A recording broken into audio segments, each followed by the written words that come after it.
Assalamualaikum warahmatullahi wabarakatuh. Perkenalkan, nama saya Agista Handayani, NIM D1B1190023. Di sini saya akan menjelaskan atau mempresentasikan mengenai teknologi produksi tanaman pada lahan suboptimal. Produksi pangan saat ini diperkirakan cukup untuk memberi makan 10 miliar orang. Namun, perhitungan ini akan masuk akal jika selama 3 dekade ke depan hasil produksi berada pada tingkat yang sama.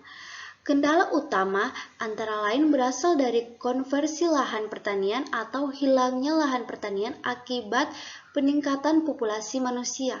Laju hilangnya lahan pertanian di Indonesia sekitar 140 sampai 187 ribu hektar per tahun karena untuk pemukiman atau industri.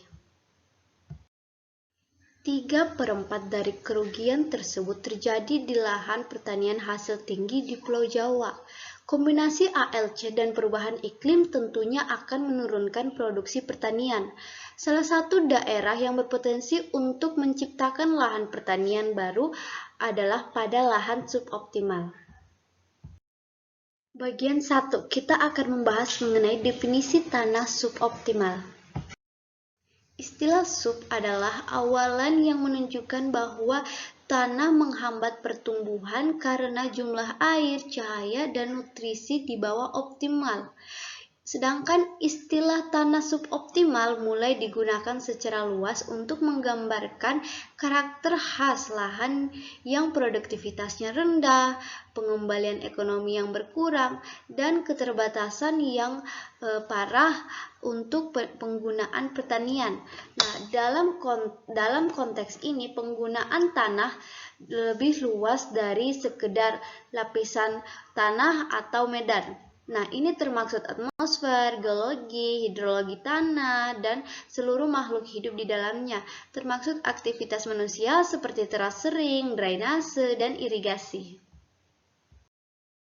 Bagian 2, jenis tanah suboptimal. Berdasarkan karakteristik dominannya, lahan suboptimal dibagi menjadi 2 jenis, yaitu lahan kering dan lahan basah. Terdapat 5 jenis lahan suboptimal di Indonesia, yaitu lahan kering masam, lahan kering pada iklim kering, lahan pasang surut, lahan dataran rendah, dan lahan gambut. Lahan kering masam ditandai dengan tingkat keasaman yang tinggi pada tanah yang muncul dari proses korosi mineral yang cepat.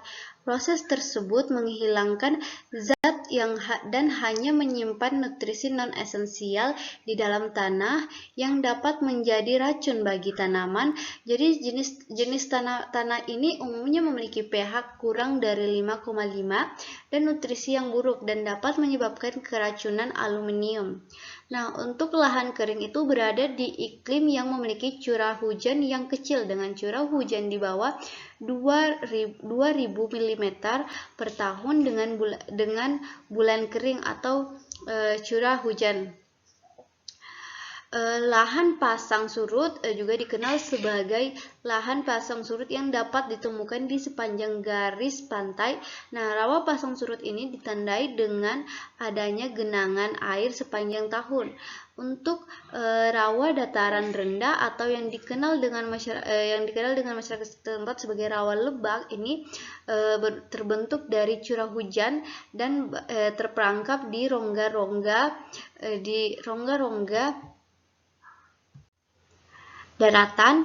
Lahan gambut adalah akumulasi bahan organik yang terbentuk dalam kondisi anaerobik yang mendorong dekomposisi parsial namun proses panjang.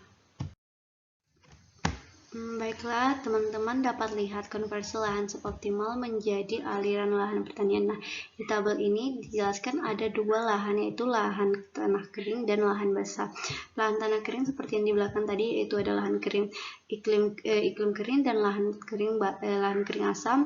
Sedangkan di tanah basah itu ada rawa pasang surut dan rawa rawa dataran rendah, serta lahan gambut. Nah, untuk faktor keterbasahannya itu masing-masing karena ketersediaan air, tanah asam, tanah lapisan tipis, lalu nutrisi yang buruk, air asam, dan genangan air, serta keracunan piret. Nah, untuk tujuan pertaniannya ini juga dijelaskan di tabel ini, yaitu di mana teman-teman bisa lihat yaitu ketersediaan air, menyediakan air, terus tanah lapisan tipis yang menambah unsur hara tanah, lalu mengatur air dengan ketebalan yang diinginkan, lalu gerbang air yaitu untuk mencegah intrusi air laut.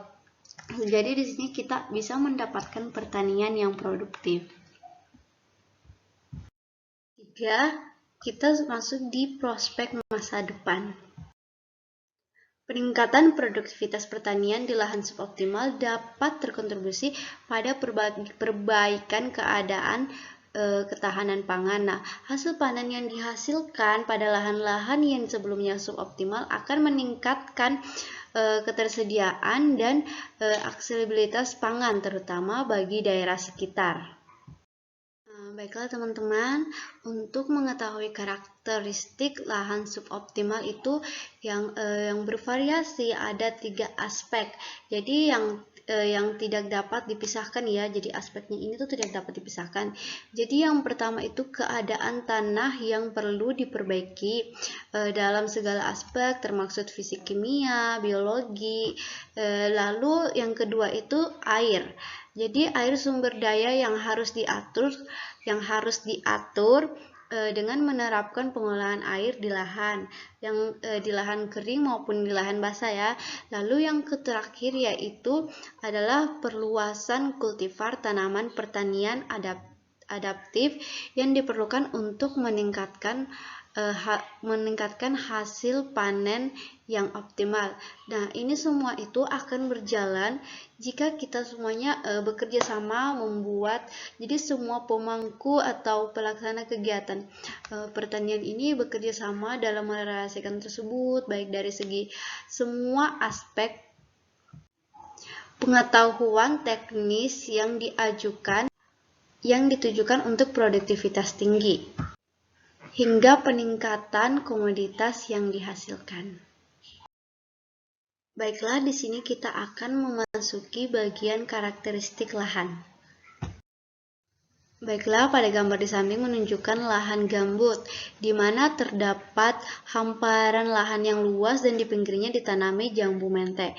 Jadi, pada jambu mente ini biasanya tumbuh pada lahan gambut. Nah, untuk stres sendiri yang dialami oleh tanamannya itu, di mana tanaman ini akan mengalami stres masalah air ya, karena lahan gambut itu mengandung air yang banyak dan dapat memberikan stres pada tanaman. Sedangkan untuk hanya itu dapat dilakukan dengan memberikan atau mengatur jarak tanam pada tanaman jambu mente. Jadi gambar pada bagian B ini dimana lahan kering pada iklim kering. Nah, kita lihat ya pada gambar di samping ini dapat lihat bahwa lahan yang ditumbuhi rumput-rumput dengan warna coklat yang memperlihatkan tanah yang kering. Nah, dapat pula dilihat varietas tanamannya yang terbatas. Stres yang dialami pada tanaman ini yaitu kekurangan air. Nah, cara pengolahannya yaitu dengan melakukan perbaikan tanah dan pemilihan tanam yang dapat ditanam pada lahan kering. Baiklah, jadi lahan pada gambar C ini adalah lahan gambut ya, karena biasanya tanaman sawi biasanya tumbuh pada lahan gambut, dan stres yang dialami pada tanaman sawi yaitu karena kurangnya unsur hara. Gambar bagian D, di mana kita bisa lihat karakteristik lahannya itu memiliki tanah yang gelap dan terdapat banyak tanaman yang ditanam. Nah, lahan ini berada pada dataran rendah yang sangat mudah digenangi air sehingga dibutuhkan proses drainase. Pada gambar di samping yaitu menunjukkan bahwa lahan ini adalah lahan kering dengan iklim kering, di mana kita dapat lihat pada warna tanah agak gelap dan tanah subur karena ditandainya terdapat banyak vegetasi yang tumbuh. Jadi stres yang dialami oleh tanaman ini yaitu kekurangan air. Pengolahan lahan yang dapat dilakukan yaitu seperti membuat teknik teras sering dan untuk mengendalikan keterampilan air permukaan menuju ke tempat yang lebih rendah secara aman. Jadi yang selanjutnya yaitu pada bagian F ini lahan kering pada iklim krina, di mana dapat dilihat lahan yang di sampingnya itu terdapat tanaman jagung, pisang, dan juga jati. Nah, dengan tanah yang berwarna coklat kemerahan. Nah, stres yang dialami pada tanaman ini itu di mana suhu yang terlalu tinggi yaitu kepanasan, sehingga dapat dilakukan pengolahan yaitu dengan melakukan konversi tanah. Dapat teman-teman lihat ya, pada gambar di samping itu menunjukkan aliran sungai, di mana lahan ini merupakan lahan pasang surut karena terdapat aliran sungai yang tergenang dengan tanaman rumput yaitu tanaman katang-katang. Nah, stres yang dialami oleh tanaman ini yaitu lahan masam dan kurang unsur hara. Nah, pengolahan yang dapat dilakukan yaitu dengan pengairan dan pembuatan drainase dan pemberian pupuk hijau. Selain itu, lahan ini juga dapat ditanami tanaman sayuran, tanaman hortikultura ya. Pada gambar berikut ini di mana kita bisa melihat ada sebuah halaman rumah ya yang ditanami pisang, jambu, dan mangga, yaitu tanaman-tanaman tahunan. Nah, stres yang dialami tanaman ini yaitu kekurangan air atau pengolahan yang dapat dilakukan yaitu dengan penanaman tanaman yang dapat tumbuh pada lahan kering. Dapat kita lihat pada lahan ini merupakan lahan pasca tambang yang memiliki tanah kemerahan ya. Dan ini pada kondisi tanah seperti ini itu akan sulit tumbuh karena memiliki asam yang sangat tinggi dan kandungan besi sehingga tanaman itu akan sulit untuk tumbuh. Nah, oleh karena itu diperlukan pengolahan lahannya itu dengan pemberian pupuk. Baiklah, terima kasih. Itu tadi presentasi dari saya mengenai lahan suboptimal. Dan jika ada kesalahan kata, saya ucapkan mohon maaf dan sampai ketemu di video selanjutnya.